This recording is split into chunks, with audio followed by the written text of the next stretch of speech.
ಇಲ್ಲಿ ಯಾರೂ ಮೌನ ಇಲ್ಲ, ಯಾರೂ ಮೌನಗಳಿಲ್ಲ. ರಾಮ ಮಂದಿರದ ನಿರ್ಮಾಣದ ಹಿನ್ನೆಲೆಯಲ್ಲಿ ಭಾರತೀಯ ಜನತಾ ಪಕ್ಷವು ಸೇರಿದಂತೆ ಇಡೀ ಹಿಂದೂ ಧರ್ಮದ ಒಂದು ಅತ್ಯಂತ ಶ್ರೇಷ್ಠವಾದಂಥ ಪವಿತ್ರವಾದ ಸ್ಥಳ. ಸಾಕಷ್ಟು ಆರ್ಥಿಕವಾದ ಶಕ್ತಿ ಹರಿದು ಬರುವಂಥ ಒಂದು ವ್ಯವಸ್ಥೆಗಳು, ಧಾರ್ಮಿಕ ಕೇಂದ್ರಗಳಲ್ಲಿ ಅನೇಕ ಕಡೆಗಳಲ್ಲಿ ಇಂಥ ಸಮಸ್ಯೆಗಳಿದೆ, ಮೊದಲಿಂದ ಇತ್ತು. ಅದರಲ್ಲೂ ರಾಮ ಮಂದಿರದಲ್ಲಿ ಆಗಿರುವುದು ಅಂತ ಇಡೀ ದೇಶಕ್ಕೂ ನೋವನಿಸಿದೆ, ಭಾರತೀಯ ಜನತಾ ಪಕ್ಷಕ್ಕೆ ನೋವನಿಸಿದೆ, ಪರಿವಾರಕ್ಕೂ ನೋವನಿಸಿದೆ, ಎಲ್ರಿಗೂ ನೋವನಿಸಿದೆ. ಅದರ ತಕ್ಷಣ ಯಾರ್ಯಾರು ಬಂಧನ ಮಾಡಬೇಕು ಅದನ್ನೆಲ್ಲ ಮಾಡುವಂಥ ಪ್ರಕ್ರಿಯೆಗಳು ಆಗಿದೆ. ಇಂಥ ಘಟನೆಗಳು ನಡೆಯಬಾರ್ದಾಗಿತ್ತು. ಯಾರೇ ತಪ್ಪು ಮಾಡಿದ್ರು ಅವರಿಗೆ ಶಿಕ್ಷೆ ಕೊಡ್ತೇವೆ ಅನ್ನುವಂಥ ಮಾತನ್ನು ಮುಖ್ಯಮಂತ್ರಿಗಳು ಹೇಳಿದ್ದಾರೆ, ಮಾಡ್ತಾ ಇದ್ದಾರೆ.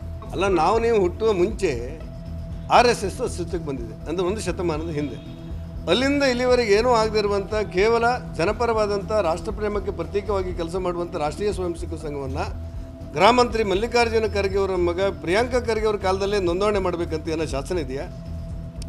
ಪ್ರಿಯಾಂಕಾ ಖರ್ಗೆ ಅವರಿಗೆ ನೋಂದಣಿ ಮಾಡಬೇಕಂತ ಏನೋ ಶಾಸನ ಇದೆಯಾ?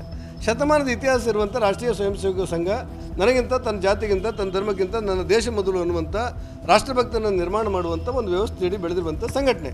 100 ವರ್ಷದಿಂದ ಅದು ಚೆನ್ನಾಗಿ ಕೆಲಸ ಮಾಡ್ತಾಯಿದೆ. ನೆಹರೂರವರು ನೀವು ಚೆನ್ನಾಗಿ ಕೆಲಸ ಮಾಡಿದ್ದೀರಿ, ರಾಷ್ಟ್ರದ ಪರವಾಗಿ ನಿಂತಿದ್ದೀರಿ, ಚೀನಾ ಮತ್ತು ಭಾರತದ ಯುದ್ಧದಲ್ಲಿ ಭಾರತದ ಪರವಾಗಿ ನೀವು ಬದುಕನ್ನು ಬಲಿಕೊಟ್ಟು ಕೆಲಸ ಮಾಡುವಂಥ ಕೆಲಸ ಮಾಡಿದ್ದೀರಿ. ಬನ್ನಿ, ಗಣರಾಜ್ಯೋತ್ಸವದಲ್ಲಿ ಪಥಸಂಚಲನದಲ್ಲಿ ಸಮವಸ್ತ್ರದಲ್ಲಿ ನೀವು ಭಾಗಿಯಾಗಿ ಅಂತೇಳಿ ಆಹ್ವಾನ ಕೊಟ್ಟಿದ್ದು ಪ್ರಿಯಾಂಕಾ ಖರ್ಗೆ ಅವ್ರು ಮಾಡ್ತಾರೆ, ನಾವೇನು ಮಾಡೋಣ?